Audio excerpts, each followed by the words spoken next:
The tabletop takeaway. Game mechanics on display. Three designers share the stage. Pick a genre and we'll play. The tabletop takeaway. Welcome back to the Tabletop Takeaway. I'm Trevor Muller-Hagel. I'm Ananda Gunaratne.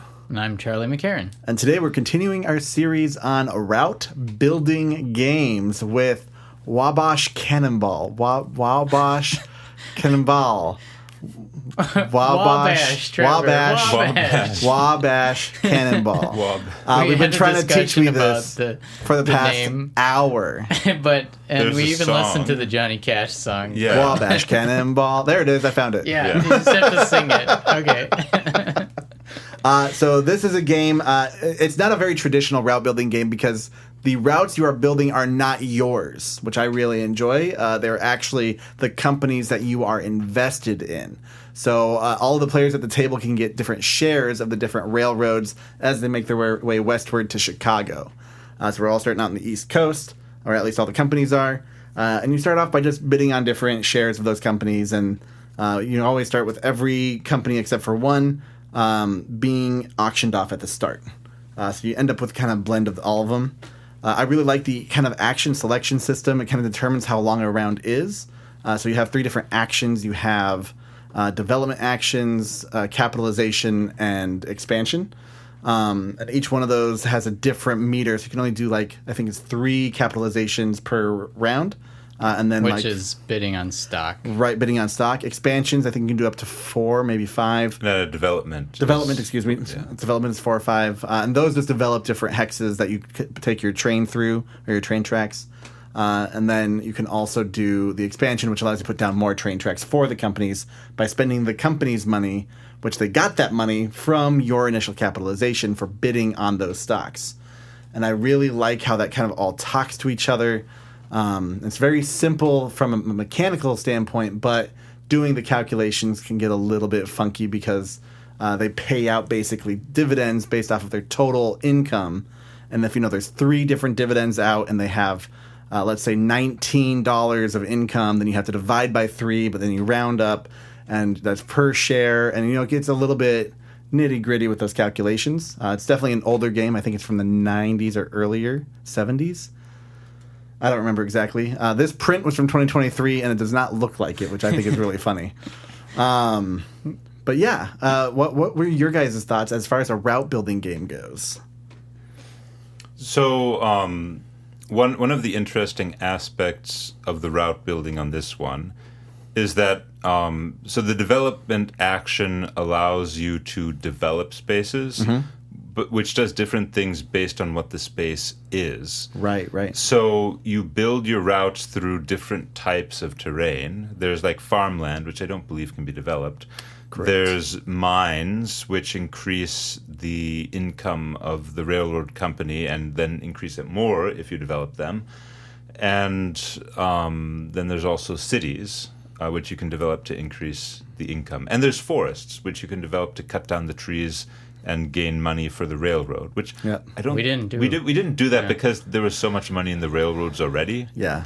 That might be something that you do if people do not bid very much. Yeah, and we, I think, played a pretty quick game, too, because one of the main tracks for determining what the end game is how far Detroit has developed, and Detroit develops by 1 every time you pay out dividends. And I think we only had 4 total rounds then. Yeah. And there's a max of 8 for that. We just wanted to get straight to Chicago. And maybe if it's a 2-player game, I could see it taking a little bit longer because you have fewer... Well, you have the same number of actions, though. Yeah. So that's really interesting. I don't know. Yeah, but so the interesting thing about the development is it means you care not just about where the train's going, but also what type of terrain you're passing over. Right. Because that's going to matter for the development actions. Mm-hmm. Absolutely, yeah. Yeah, I liked it. It felt like an older game, but I still liked it. And Ananda and I were just actually talking about this with an auction game idea. And I was saying it's kind of hard to make a game where you're playing with stuff on the board, but you're not directly have any of your player colors out there controlling anything.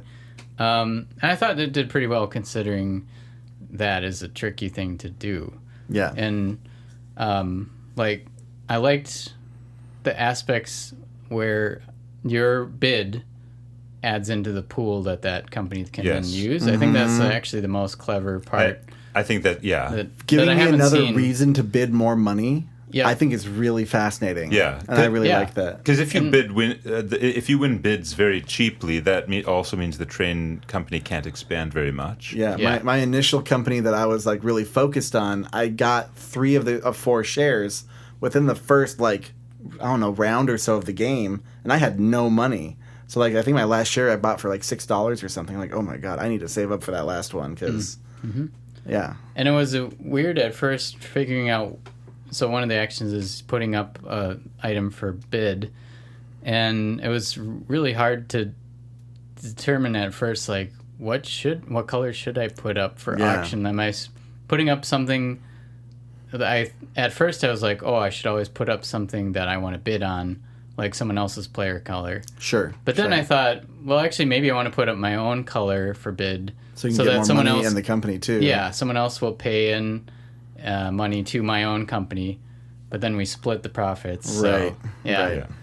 It's a lot of layers of strategy. Oh yeah, and the first time I played this, I had someone get in cheap on one of my companies, and I was really mad about it. Yeah. Like I spent all this effort on it, and like I think he got a share for like $4 because I was out of money. I was like, what? No. Yeah. I mean, in any auction game, your money is kind of a defense. It's a shield against people getting stuff super cheap. Yeah. And so you always want to maintain a certain amount.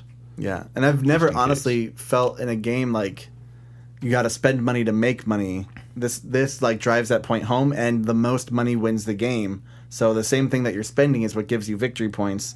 And so you have to find your right cutoff for when you stop investing in things, which is a nice little conversation. Yeah, giving the auction money to the train companies is also, in theory, what stocks are for in the real world. Right. Like it's normal stocks. Yeah, it's very the fiction is very close to reality. Whereas I think in other I guess I don't know if I've played that many stock bidding games, but I feel.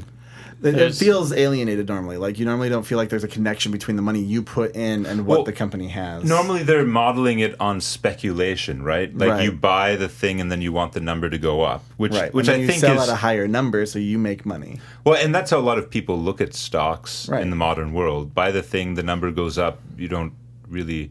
It's not really about funding the underlying company, but you know, in theory, that's the point of stocks. Is to raise money for the company. I won't go into a whole accounting spiel about that. But yeah.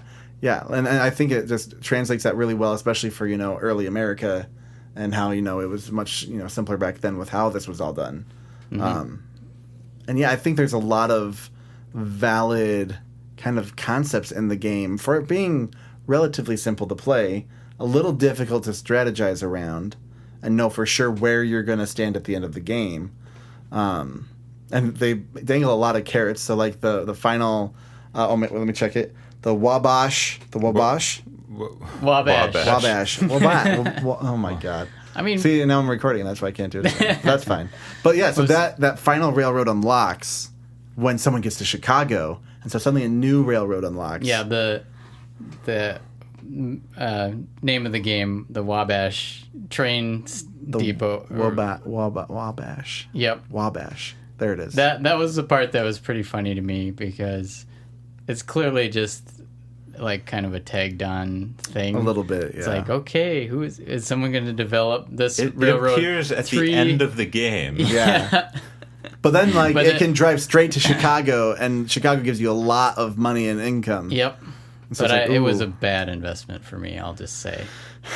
But it's one of those things that sometimes games need like a little bit of flavor to them. A little bit of extra pizzazz. Yeah, and it's not necessarily like an elegant game design feature that they added in this extra train that only goes like 3 spaces, and then You normally don't do much else with it. You could do other things, I guess. You could, I suppose, but yeah. Yeah, it's interesting as a route building game. I don't know that it does feel a little bit flat in terms of like, oh yeah, okay, these places are relatively the same throughout like much of the country. Right. Versus like one that I think is a interesting more modern spin is like Whistle Stop. I don't know if you've... I have not played with this. I played. I think we played that. That one actually is like, in our last episode we did Acrotiri. It's like a tile placement game where you're expanding out rail lines. Okay. And you're also getting to stock locations by doing that. Oh, sure. You're sending your own trains out, but yeah, I don't know. Just something like that feels a little more dynamic than like this one, but there's interesting things about it too. And one thing we didn't really explain either is that in the mines and forests, you can only have one train, so you do still have a little bit of route manipulation with other companies. Yeah, you can block people. You can block people pretty easily in those forests and on those mountains, which I think is a nice twist that they allow that, and then they also allow in cities you can all occupy it, and then in the plains you can both occupy it. So like you have the ability to still co-occupy with other places, but just like a lot of worker placement games where it costs twice as much to put another worker there, this uses that same concept. Yeah, it costs twice as much to place a train in a place that already has a train. Yeah. But the thing is, of course, the money that you're spending on placing those things is the company money. It's the company's money. So if the company has a lot of cash because everyone's been buying up their stocks, then you don't actually care what anything costs. Right. Yeah, Unless which your is company's fun. out of money, and then it's like, oh man, what are they going to do? They're out of stock. They're out of money. I guess we could harvest some trees, but that takes my action. Yeah. And if I share this company with someone else, I'm like, I don't want to give them $2. Well, yeah, the interesting thing about the actions, though, is none of the actions help, or rather uniquely help the player taking them necessarily. Sure. Because, like, expanding a company or developing a space benefits whoever has the stock. Right. Which usually is more than just one person. Yeah. And putting a stock up for auction, well, you might not be the one who wins it. Yeah. Yeah. Yeah, it really falls into one major trap of these kind of games is the person who has not very much stock. I was in that position where my stock directly overlapped with both of you, and there was actually no way that I could do any better. You didn't have any unique advantage. Yeah. So I tried my best with expanding a small railroad so I could get a little edge. But yeah, so that is the thing to watch out for if you're designing this kind of game. Like, make sure players, even if we started with like one hidden stock or something like that, at least you could feel like you have a little more distinct advantage to... Yeah, I think there was also something just with, forests being so weird, or even having a development action that would help you specifically instead of the stock specifically.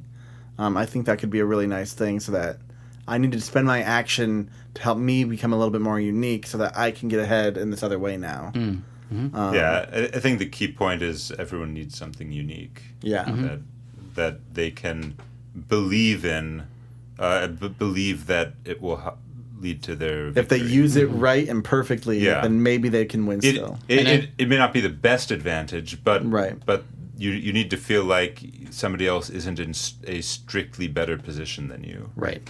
And I think tying that in with some mechanic where there's a reason you need to develop all of your investments. Oh, sure. Because, like, in this game, another issue is that Trevor had all the blue. So really, he was going to use... Well, he was going to run out of money in blue, but there's no reason he should do any others. Well, no, yeah. I mean, I don't think that is the strategy of the game. Yeah. You want... If you have a monopoly on a railroad, you should be only doing things actions. with that railroad. Yeah. I got really lucky that I was able to get all 4 of those stocks. Like, that was not the case in the previous game I played, even though I tried. Yeah, it's a tough thing to do, and like if you haven't played the game before, then you don't know to keep an eye out for that. Because there was a point where I had $3, where if someone just put that other stock on the market, I couldn't have gotten it. And so like if you knew to snipe that from me before I got it, then you'd have that foreshadowing effectively. Yeah. Yeah. Just thinking again about tying it into route building.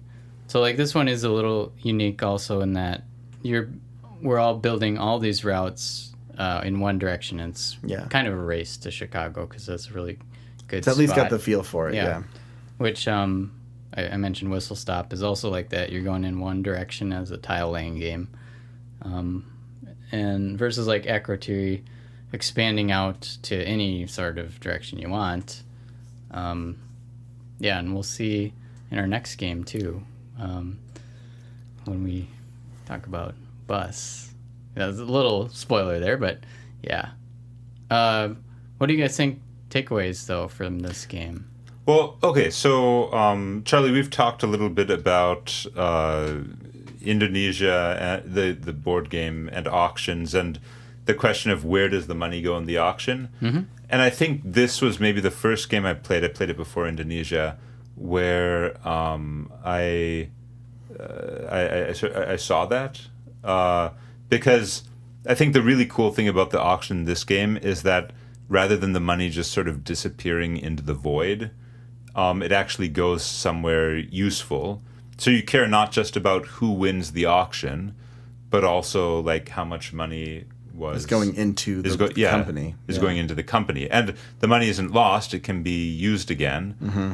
And so I think my takeaway is in an auction game, try to do something with the money other than just having it be spent. Right. Like having the money, I think of it as sort of earmarking the money.